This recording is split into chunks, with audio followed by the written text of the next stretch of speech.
Sepse nuk kam dëgju diçka të tillë në Kosovë dhe as në rrethin, që këta persona të varur prej landëve narkotike, substancave të ndryshme, qëndrojnë aty te ju. Dhe në një farë mënyrë shpërngulen për të jetuar për një periudhë. Po. Periudha është 1 mujore, 3 mujore, varësisht prej gjendjes. Këto e vendos stafi, profesionistët. Vendosim ne, por njëkohësisht edhe familjarët dhe gjendja e tyre. Po. Fillimisht, do të thotë kur shtrohet individi, me qenë se ka pranuar të shtrohet, fillojmë fazën e parë të trajtimit.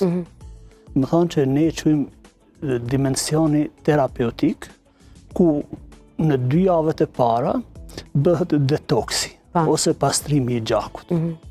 Dhe gjatë kësaj periude, normalisht që kemi aktivitete, po pacientët janë ma të kufizuar, për shkak se përcjellin një terapi më intensive. Pasi të kalohet kjo formë